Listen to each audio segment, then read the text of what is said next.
Ayan, hello po. Magandang gabi. Magandang umaga. Nasaan panig tayo ng mundo, ha? Sana po ay nasa maayos kayong kalagayan sa pagpapanood ng bagong video natin ngayon. Okay po. Sana ay okay kayo, ha? Tignan natin kung kaninong situational reading ang makukuha natin ngayong gabi. Siyempre po pwedeng ito ay sa'yo, pwede pong sa kanya, pwedeng kung kanino man, ha? Take only what resonates po. At kung hindi para sa inyo ang video na ito, pwede naman kayo mag-pass. Aba, ito naman, tingnan nyo. Dumire-diretso na. Isang bagsakan lang yun. Sige, pues, wag mo nating pigilan. Okay, so, sa unang latag, meron tayong the Queen of Cups. Meron tayong Knight of Pentacles. We have the Emperor. And we have the Six of Pentacles. Okay po. Sige, tignan pa natin, ha? Kung ano yung ating pangalawang card spread. Okay, so meron tayo ritong Nine of Cups. Okay. Meron tayo ritong Two of Swords.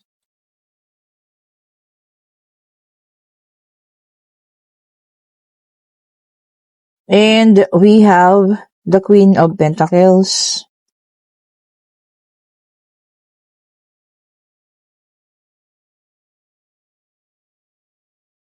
Isa na lang para mabuo ang ating situational reading ngayong gabi, ano? Salamat pong muli sa mga nagpapaschedule na, ha? At sa mga umorder, maraming salamat, no? Hindi ko akalain, dumadagsa po ang order natin ngayon. Maaaring kasi nga, no, malapit na ang Chinese New Year.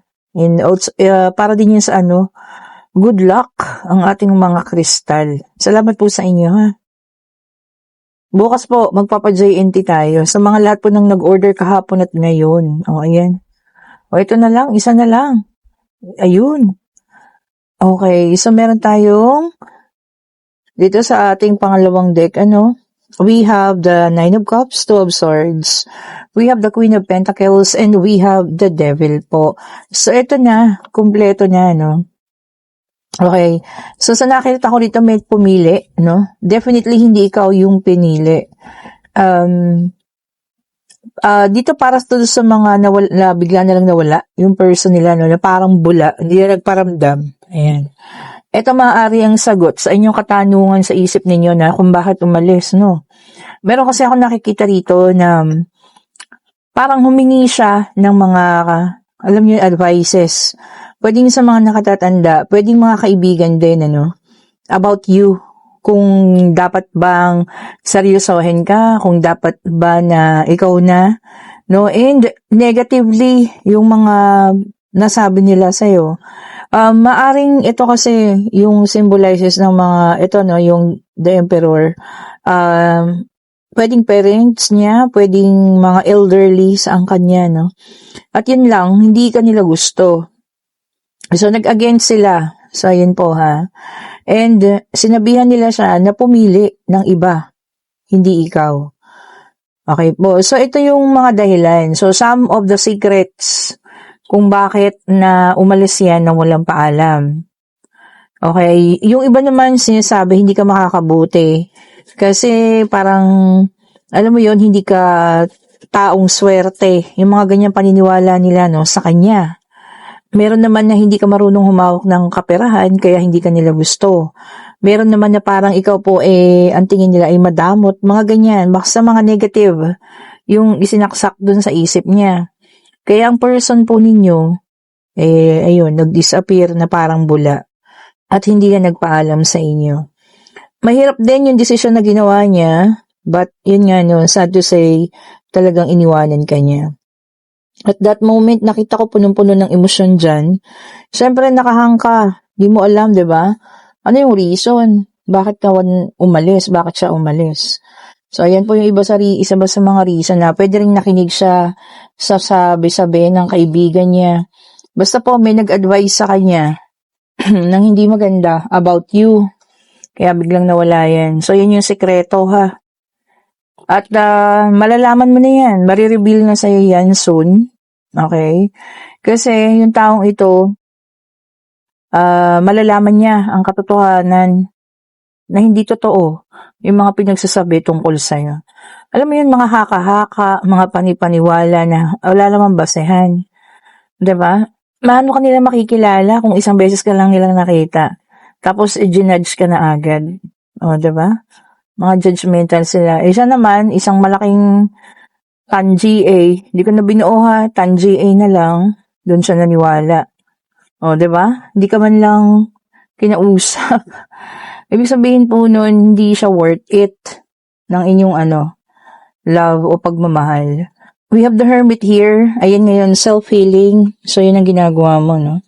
Nag-heal ka. Maybe recently lang to, ha? Para sa ilan sa inyo, yung mga nagkaroon ng breakup. Ay, tignan mo nga. Po, pwede rin, meron siyang isa pang babae, no? Na ginugusto. At yun po, tawag dito, pinagpilian niya kayong dalawa. And more on, mas okay sila, mas okay yung isa kaysa sa'yo. Mas pabor yung pamilya niya, mga kaibigan niya o kung sino man kaysa sa'yo. So, kaya may pinagpilian doon kanina, no? And we have the King of Pentacles, anyan. Mature naman na yung person mo, no? Kaya lang, wala lang sariling pag-iisip. 'Di ba? Walang sariling pinagkatandaan. Kasi nakikinig pa sa mga kung ano sabi-sabi ng ibang tao.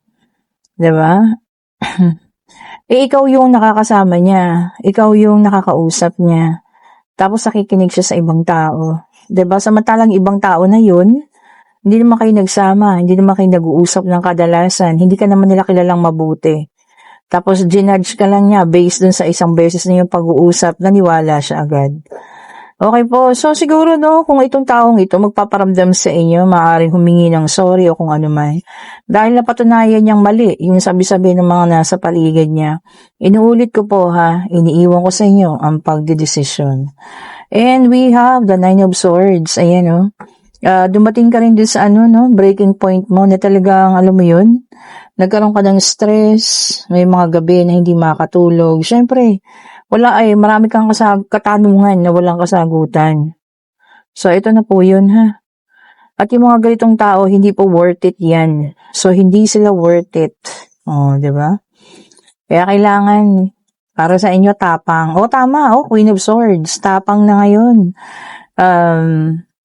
Sabi niya, protect yourself. Mag-set ka na ng boundaries kung sakaling magparamdam yan. Di ba? And kahit sabihin niya pa nagkamali siya, paano yun sa susunod, di ba? Kasakaling bigyan mo ng second chance, tapos ganun ulit. May magsabi sa kanya, naku, malas sa'yo yung taong yan, iwan mo na, bigla na lang ulit mawawala. Di ba?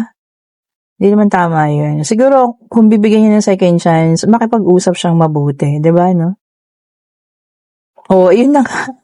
Kasi sabi ko pa lang, tinalo ng baraha, pakikipag-usap. Yes. Hindi din yung pag-usapan mabuti ha, kung ito man ay bibigyan mo ng second chance. Siyempre, hindi po pwedeng sa lahat ng pagkakataon sa ibang tao siya maniniwala. Dapat sa'yo. Dahil ikaw yung pakikisamahan niya, di ba? Ikaw yung mahal niya. So kung magkakaroon man po kayo ng second chances, mag-usapan niyang mabuti yung ganyang ugali kasi hindi po yun maganda. Na alam niyo yun, naniniwala siya sa sabi-sabi ng ibang tao. And meron tayong the star, may dalang number 17. So 9 and 17 ang ating numero ha. Ayun, hinihiling ka niya ngayon.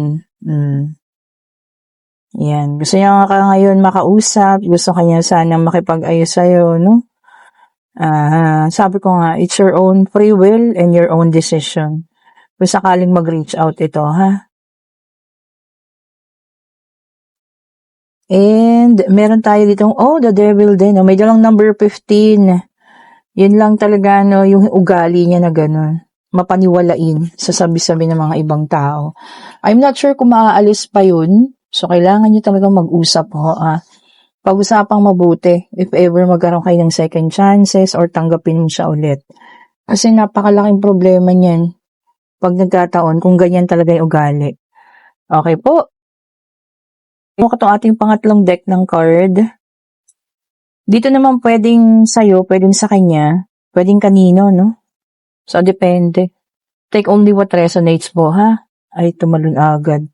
Okay, so meron tayong air sign, 8 of Swords, Gemini, Libra, and Aquarius. Ayan. Sabi niya rito, no, restriction. So, nilagyan mo na restriction, pwedeng sarili mo, pwedeng ibang tao. So, may boundaries na. Restricted, hanggang dito lang. Oh, tama naman. 'Di ba? Huwag bigay todo. Oh, the devil talagang pangatlo na siya, ha? Sa ating mga deck of cards. Ayan. Dito naman, sabi niya rito, no, somebody is, yung parang nakadependent na sa'yo. Lahat na lang ng galaw niya, kailangan ikaw. Mahirap din yun. Pagsabihan mo. Kasi hindi pa pwedeng ikaw lahat, di ba? Hindi pa pwedeng lahat sa'yo manggaling. Pwedeng tulungan, pero hindi pa pwedeng ideasa lahat sa'yo lahat. And then we have the Ten of Pentacles, Earth sign ulit, no? Taurus, Virgo, and Capricorn. Ayan, ang dami. So, may paparating na mga blessings, ha? O pwedeng ito ay galing sa work. Ayan. O pwedeng mga incentive, pwedeng bonuses, no? Yan. So, saluhin na yan. Kung para sa inyo yan, talagang para sa inyo. So, ibig sabihin, papasok na yun sa payout ninyo, ha? O, ilang araw na lang. So, may mga bonuses. Okay, mapapasok na sa mga, ninyo, account. And we have the Queen of Swords, air sign, Gemini, Libra, and Aquarius. So far, air at saka earth. Ayan, naka-reverse ang ating Queen of Swords. O, meron mga sobrang emosyon ngayon. Ayan, overly emotional. Bakit kaya? May pinagdadaanan siguro. Merong mga natuklasan, kagaya nitong mga ganito, no? O kung ano man yan. Pwede tayo maging emotional, ha? Pero wag nating tambayan yan. Okay po?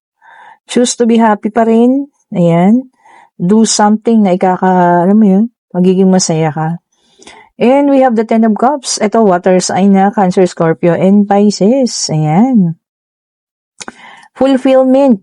O, diba? Ano lang, masaya. Sabi niya, fulfilled. Ayan, kontento. Ayan, kung sino man sa inyo yung mga nakakaramdam ng ganyan, ipag-pray natin, sana laging ganyan lang. Diba? Napaka-continuous lang ang lahat-lahat ng sa atin. Blessing, pagmamahalan, okay lang. Diba? Yun ang maganda, balance, no? So, sana po lahat magkaroon ng ganyang relationship. And we have the Justice, air sign. So, kompleto na yata. No? Si fire sign, wala pa. And then, sabi niya rito, no? Clarity, paglinaw ng mga katotohanan. O, kung ano man yun.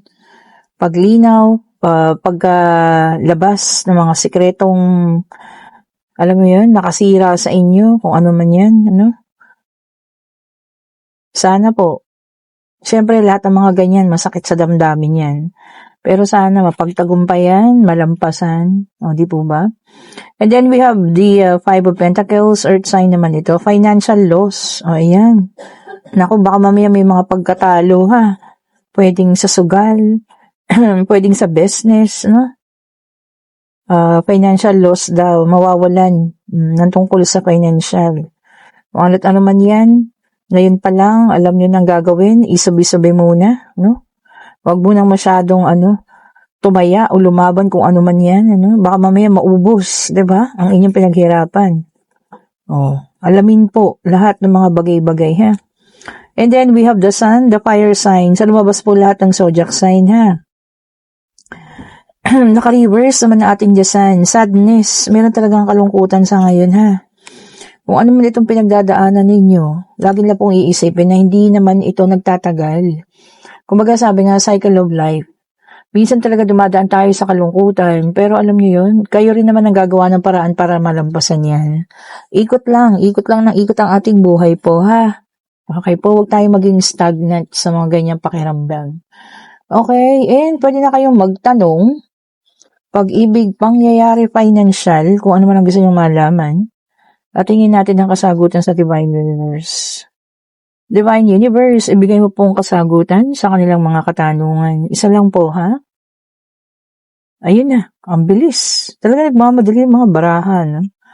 And yes po ang sagot. And talaga magkakaroon ng connection po, ha? Maaaring sa mga matagal lang hindi nagkakausap, mag-ex-partner, yung mga nagkaroon ng close communication, mga nag-block, ayan. So, iba sa inyo mag-unblock na. Ayan ha. Or kayo yung i-unblock. Okay po? Communication is coming po. Ayan.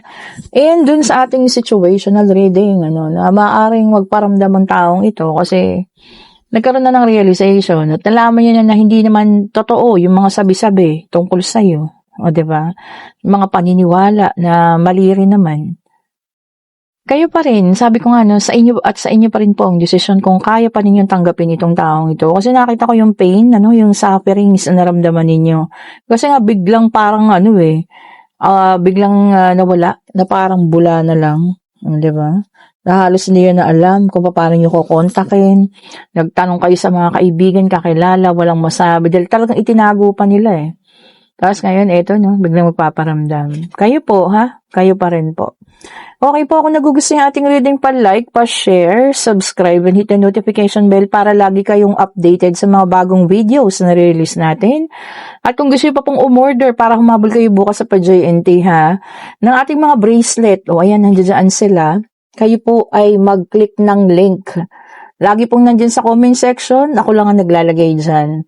Ayan, tapos pwede po kayo magtanong sa akin kung ano yun para sa inyo. Basta sabihin nyo lang kung para saan gagamitin. Financial, love life, protection ba, kung ano man, Ayan po, usap tayo ha. Ako lang po ang makakausap ninyo. Wala po akong assistant, ako lang to. Di ba? Di ba po? Ako at ako lamang. Ayan po ha. Thank you so much po and salamat po sa mga nagba-schedule. Kung gusto niyo po ng private reading, fully book na po sa umaga, hapon, gabi. Meron pa po tayong slot sa gabi po ha. Ayan. Have a great evening po sa lahat. Stay safe po ha. Ingat po kayo. Bye-bye po.